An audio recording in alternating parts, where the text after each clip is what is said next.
The Spanish moss hanging from the oak trees in Savannah, Georgia, always gave the city a gothic, eerie charm. But for Elena, a 26-year-old boutique owner, that charm had turned into a living nightmare. It all started when she broke off her brief relationship with David, a wealthy real estate developer she had met at a local charity gala. David was charismatic, drove a sleek black Cadillac, and always insisted on paying for everyone at restaurants. But underneath that generous facade lay a suffocating, controlling monster. When Elena ended things, David didn't accept it. He began calling her from unknown numbers at all hours of the night. He would send texts detailing what she was wearing, what she had bought at the grocery store on Broughton Street, and who she was talking to. The paranoia was crippling. Elena felt like she was constantly breathing in heavy, static air. Every night, as she lay in her bed in her historic district apartment, she would hear the floorboards creaking right outside her bedroom window on the fire escape. She would bolt awake, heart hammering against her ribs, but whenever she pulled back the curtains, there was only the dark, swaying moss. Desperate and drowning in fear, Elena looked up local private investigators and found Mark, a seasoned former detective who ran his own small agency. They met at a quiet diner near Forsyth Park. Elena was trembling as she showed Mark the hundreds of logged calls. Mark listened intently, his face hardening. "Don't worry, Elena," he said, his voice a calm anchor in her storm. "I'll set up surveillance outside your apartment. If he's there, I'll catch him." For the first 3 nights, Mark sat in his unmarked sedan, sipping black coffee, watching the front and rear of Elena's building. Nothing happened. The streets of Savannah were dead quiet after midnight. But on the 4th night, at exactly 2:14 a.m., Mark noticed a figure emerging from the dark alleyway behind the building. The person was wearing a heavy, dark gray hooded sweatshirt, completely out of place for the warm Georgia spring. Mark adjusted his camera, zooming in. The hooded figure moved with a chilling familiarity, slipping past the shadows and climbing the rusty iron rungs of the fire escape with practiced ease. He stopped right outside Elena's bedroom window. Mark watched through his lens as the man pressed his face against the glass, staring inside for a full 10 minutes without moving a single muscle.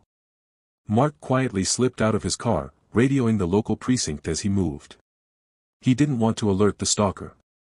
But as Mark's boots crunched softly on a stray gravel stone, the hooded figure froze. He turned his head, and even under the deep hood, Mark could see the glint of wide, unhinged eyes. It was David. David didn't climb down, he leaped from the first-tier platform onto a dumpster and took off running into the dark labyrinth of Savannah's alleyways. Mark pursued him, but David knew the cuts and turns of the historic district too well. He vanished into the night. The next morning, Mark advised Elena to stay at a hotel while he investigated David's background further. What Mark discovered sent chills down his spine. David's flashy lifestyle was a complete lie. His real estate company had gone bankrupt a year ago, and he was facing multiple lawsuits for fraud. He had completely vanished from his luxury penthouse on River Street weeks ago. Mark decided to scout a property David's family used to own, an abandoned, half-ruined plantation house hidden deep within the dense, swampy woods near the Okeechobee River, just outside the city limits. As the sun began to dip below the horizon, painting the sky in bloody hues of orange and purple, Mark walked through the thick, overgrown trail leading to the plantation. The air was thick with mosquitoes and the rotting smell of stagnant swamp water. Deep in the woods, tucked away behind the main ruined house, Mark stumbled upon a small, rusted tin tool shed. The door was slightly ajar. A foul, metallic odor wafted from inside. Mark drew his flashlight and pushed the door open. The interior was a chamber of horrors. The walls were covered in hundreds of hidden camera photographs of Elena, sleeping, working, walking her dog. But the centerpiece of the shed was what made Mark's blood run completely cold. In the center of the room sat a decayed, vintage wheelchair. Buckled into it was a life-sized silicone mannequin. The mannequin was wearing a replica of the exact floral dress Elena had worn to the charity gala where they met. A synthetic blonde wig, matching Elena's hair, was glued to its skull. The face of the mannequin had been crudely painted with makeup to look like her, but the silicone around the eyes had been gouged out, leaving hollow, black sockets. In the mannequin's lap lay a notebook. Mark carefully flipped it open with a pen. It was filled with David's frantic handwriting, detailing a plan to kidnap Elena, bring her to this very shed, and replace the imperfect doll with the real thing. Suddenly, the floorboards behind Mark creaked. Mark spun around just as David lunged out of the shadows of the woods, wielding a heavy tire iron. His clothes were filthy, his hair matted, and his eyes wild with demonic fury. "She belongs to me!" David screamed, swinging the metal bar Mark ducked, the iron whistling past his ear and smashing into the wooden wall of the shed. Mark wrestled David to the ground, but David fought with the terrifying, unnatural strength of a man who had completely lost his mind. They rolled through the dirt, David clawing at Mark's eyes. Just as David managed to pin Mark down, raising the tire iron for a fatal blow, the blinding beams of flashlights cut through the trees, followed by the booming commands of local police officers. Mark's backup had finally arrived. David was tackled, handcuffed, and dragged away, screaming Elena's name into the dark woods. Elena was finally safe, but the scars remained. Even after moving halfway across the country to Seattle, she never looked at an open window the same way again, knowing that somewhere in the dark, a hollow-eyed doll was waiting in a hidden shed. Liam was a 28-year-old software engineer living in a quiet suburban neighborhood in Austin, Texas. He was engaged to Chloe, his college sweetheart. They were supposed to get married in the winter, but over the summer, a toxic weed of suspicion began to grow in Liam's mind. Chloe started staying late at her marketing job downtown, her phone was constantly face down on the table, and she seemed distant. Instead of talking to her like a rational adult, Liam let his anxiety consume him. One late night, fueled by whiskey and internet forums, he decided to do something desperate. He searched for private investigators in Austin. Wanting to keep it completely anonymous and cheap, he turned to Craigslist, a decision he would regret for the rest of his life. He found an ad titled, "Discreet Surveillance and Infidelity Investigations, Cash Only, Off the Books." Liam emailed the user and received a reply within minutes from a man calling himself Arthur. They agreed to meet the next evening at a secluded picnic area in Emma Long Metropolitan Park, right by the Colorado River. When Liam arrived, the sun had already set, leaving the park shrouded in deep shadows. He walked toward a large pecan tree where a man was standing. Arthur was not the sharp, professional investigator Liam expected. He was a tall, heavily built man in faded, oversized sweatpants and a stained tattered jacket. Standing next to him was a pale woman with dark, sunken eyes named Jessica, whom Arthur introduced as his partner. "We dress like this to blend into the crowds, man. Professional suits draw too much attention," Arthur explained in a low, gravelly voice. Liam, blinded by his desperation, accepted the excuse. Arthur began asking questions. But they weren't just about Chloe. He wanted to know Liam's exact daily schedule, his home address, whether his house had a security system, and what time he usually slept. He also demanded a $1,000 cash deposit up front. Liam, feeling incredibly uncomfortable but too weak to back out, handed over the envelope of cash. Arthur nodded, his yellowed teeth flashing in a sinister smile. "We'll be in touch, kid." A week passed. Liam heard nothing. He texted the number Arthur gave him, but the messages went undelivered. He began to accept that he had been scammed out of $1,000. He actually felt a sense of relief, realizing how stupid he had been. He decided to forget the whole thing and focus on fixing his relationship with Chloe. Then, on a stormy Tuesday night at exactly 1:45 a.m., Liam's phone buzzed. It was an unknown number. "This is Arthur. Had to dump the old burner phone. I have urgent news about your girl. It can't wait till morning. Meet me right now at 1402 Red River Street. Bring the remaining $1,500 cash or the info goes to waste." Liam looked over at Chloe, who was sound asleep beside him. She had been home with him all evening. It made no sense. Why would there be urgent news right now? But the toxic jealousy flared up again. What if she had been meeting someone before coming home? Liam quietly got dressed, grabbed the cash from his safe, and slipped out into the pouring Texas rain. The drive to Red River Street took 15 minutes. The address led him to an old, dilapidated two-story Victorian house that sat abandoned between two modern commercial buildings. The windows were boarded up, and the paint was peeling like dead skin. The streetlights flickered violently in the storm. Liam parked his car, his heart hammering against his ribs. He texted the number, "I'm outside. Where are you?" A minute later, a text came back, "The front door is unlocked." Come inside. Our mobile office is set up. Every instinct in Liam's body told him to put the car in reverse and floor it. But his stubbornness pushed him forward. He stepped out into the rain, walked up the creaking wooden porch, and pushed the heavy oak door.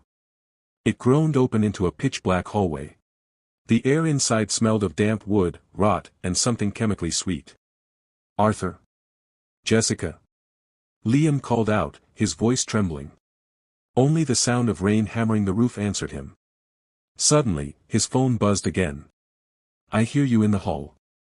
Sorry, we are down in the basement. That's where the equipment is. Go down the hallway, take the door on the far left, and come down." Liam clicked on his phone's flashlight, illuminating the peeling wallpaper. He walked slowly down the narrow corridor to the far left door. He turned the brass knob and pulled it open. His flashlight beam cut into a yawning abyss of darkness. Cold, stagnant air rushed up from the basement. There were no lights, no sounds of electronic equipment, no voices. Just a steep flight of wooden stairs leading into nothingness.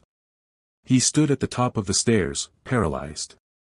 His phone buzzed in his hand, the vibration feeling like an electric shock. "Are you coming down, or are you just going to stand there all night? We don't like to be kept waiting." As Liam read the text, his flashlight beam caught something at the very bottom of the stairs. It was a heavy plastic tarp laid out across the concrete floor, surrounded by heavy-duty zip ties, a rusted hacksaw, and a large bottle of industrial bleach. The realization hit him like a physical blow. This wasn't about Chloe. It had never been about Chloe. Arthur and Jessica weren't private investigators, they were predators. They used Craigslist to find vulnerable, desperate people, extracted their personal information to ensure no one would look for them immediately, and lured them to abandoned slaughterhouses to rob and murder them. Liam panicked. He slammed the basement door shut and bolted back down the hallway. As he reached the front door, he heard the basement door burst open behind him, followed by the heavy, thundering footsteps of Arthur charging up the stairs, roaring in anger. Liam threw himself out into the rain, sprinted to his car, and fumbled violently with the keys. He looked back at the house and saw Arthur's massive silhouette standing on the porch, his eyes reflecting the flickering streetlights like an animal. Beside him stood Jessica, holding a long, glinting hunting knife. Liam started the engine, slammed on the gas, and tore away into the night, tires screeching. He never went back to that house. The next day, the Craigslist ad was gone, and the phone number was disconnected. Liam broke down and confessed everything to Chloe. She was deeply hurt by his lack of trust, but seeing how terrified and shattered he was, she helped him go to the police. The Austin PD raided the house on Red River Street a few days later.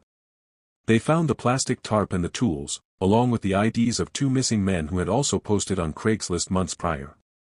Arthur and Jessica were never caught. They had vanished into the vast Texas landscape, waiting to post another ad for the next desperate soul. The year 2020 was isolating for everyone, but for Maya, it was unbearable. She had moved from her small hometown in Ohio to Portland, Oregon, for a new graphic design job right before the lockdowns hit. Alone in a gray, rainy city where she knew no one, she eventually downloaded a dating app just to find some human connection. After a few dead-end conversations, she met Tyler. He was handsome, athletic, and possessed an intense, magnetic energy. They went on 3 dates around the city, grabbing coffee in the Pearl District and walking along the Willamette River. But by the 4th date, Maya noticed red flags. Tyler was overly possessive. He would get angry if she didn't reply to his texts within 5 minutes and constantly asked if she was seeing other men. Sensing his unstable nature, Maya politely told him that she didn't think they were a good match and stopped responding to his messages. Tyler seemed to accept it, and the text stopped. A month later, Maya finally started to feel at home in Portland. She even began dating a kind, gentle paramedic named Ethan. But just as her life was looking up, a strange shadow fell over her. It started with a silver Ford Explorer with heavily tinted windows. Maya noticed it parked across the street from her apartment building every single night. At first, she thought it belonged to a neighbor, but the vehicle was always running, its exhaust pipe spitting white smoke into the cold Oregon air, with the driver never stepping out. One Saturday afternoon, Maya and Ethan went to a crowded supermarket in downtown Portland. While walking through the aisles, Maya felt an overwhelming sensation of being watched. When they went out to the parking lot to load their groceries, she gasped. Parked in the spot directly next to Ethan's car was the exact same silver Explorer. Through the dark tint of the windshield, she could barely make out the silhouette of a man staring directly at her. As Ethan started the car and drove away, Maya looked in the side mirror. A tall man with slick-back dark hair and tactical sunglasses had stepped out of the Explorer, his gaze locked onto their departing vehicle. The final straw came a week later. Maya and Ethan were having a coffee date at a small cafe near Washington Park. They were laughing and talking about their future when Maya happened to look toward the corner of the shop. Sitting alone at a small table, staring at them over the rim of a coffee mug, was the tall man with the slicked-back hair. Panic seized her. She made an excuse about a sudden work emergency, and they left immediately. That night, sitting in her apartment while looking out at the silver Explorer parked outside, Maya couldn't take it anymore. Prompted by Ethan over the phone, she dialed 911 and reported a stalker. Within 20 minutes, a Portland police cruiser pulled up behind the silver Explorer. Maya watched from her second-story window as two officers approached the vehicle with their hands on their holsters. The tall man stepped out calmly. He didn't look nervous at all. He reached into his leather jacket, pulled out a badge and a set of documents, and handed them to the officers. After a 5-minute conversation, the officers walked up to Maya's apartment door. "Ma'am," the older officer said gently. "The man outside is Victor. He's a licensed private investigator. He's been hired to conduct a legal surveillance operation on you." Maya's jaw dropped. "Hired by who?" "I don't know anyone here. We can't disclose the client's information due to privacy laws, but he showed us a valid contract stating he is investigating an alleged case of domestic fraud and infidelity. Since he's on public property and not breaking any laws, we can't arrest him." The police left, leaving Maya trapped in a state of absolute terror. Who would hire a PI to follow her? 2 weeks passed. The silver Explorer stopped showing up, but the psychological damage was done. Maya felt like an animal trapped in a glass cage. To help her clear her mind, Ethan suggested they go for a hike at the Columbia River Gorge State Park on a crisp Sunday morning. The fresh air and towering pine trees initially made Maya feel safe again. But halfway up the isolated, densely wooded trail, that suffocating feeling returned. The woods were unnervingly quiet, save for the crunching of dry leaves. Both Maya and Ethan kept turning around, sensing footsteps trailing them from the thick brush, but every time they stopped, the sound ceased. "It's just my paranoia," Maya whispered, trying to force a laugh. "Maybe it's another PI." By the time they hiked back down to the isolated trailhead parking lot, it was late afternoon. The sky was turning a dark, bruised blue. The parking lot was completely empty except for Ethan's car. "I need to use the restroom before the drive back," Ethan said, jogging toward the small wooden park bathroom structure at the edge of the woods. Maya stood by the passenger door of the car, scrolling through her phone. Suddenly, a chaotic rustling sound shattered the silence of the forest. Before Maya could even turn her head, a figure burst out from the dense treeline at a full sprint. It was Tyler. His face was gaunt, his eyes bloodshot, and he looked like he hadn't slept in weeks. He lunged at Maya, grabbing her upper arm with a painful, vice-like grip. "We have to leave right now, Maya." Tyler screamed in her face, his breath smelling of stale cigarettes and madness. "I know you've been unfaithful to me. The investigator proved it. But I forgive you. I'm taking you away from him." Maya screamed at the top of her lungs, fighting to pull away, but Tyler began dragging her toward the tree line. "Help! Ethan! Help!" she shrieked. The bathroom door slammed open. Ethan took one look at the scene, roared in anger, and sprinted across the gravel lot. He hit Tyler with a full-body tackle, throwing him off Maya and onto the hard ground. Tyler scrambled to his feet, pulling a wicked, serrated folding knife from his pocket. "I'll kill you. She's mine," Tyler yelled, brandishing the knife wildly. Ethan stood his ground, picking up a heavy wooden branch from the ground, blocking Maya behind him. Seeing that Ethan wasn't backing down and realizing his element of surprise was gone, Tyler spat on the ground, turned around, and vanished back into the blackness of the dense forest. They threw themselves into Ethan's car and sped away, calling the police from the road. The twist in the case came the next day when the police contacted Victor, the private investigator. It turned out that Tyler had lied to the PI, claiming Maya was his wife of 5 years who had stolen all his life savings and run away to Portland with a secret lover. But while Victor was tracking Maya, he realized that she didn't even know Tyler, lived alone, and was just a normal girl. Victor had confronted Tyler the day before, telling him that he was canceling the contract because Tyler was clearly unstable. That cancellation had pushed Tyler over the edge, causing him to attempt the kidnapping himself. With the investigator's testimony, Maya was granted an immediate emergency restraining order. Haunted by the experience, Tyler legally became a wanted fugitive, but he completely vanished, deleting his life online. Maya eventually moved back to Ohio with Ethan, unable to bear the misty woods of Oregon, forever looking over her shoulder, wondering if the man who hired a shadow was still hiding in the trees.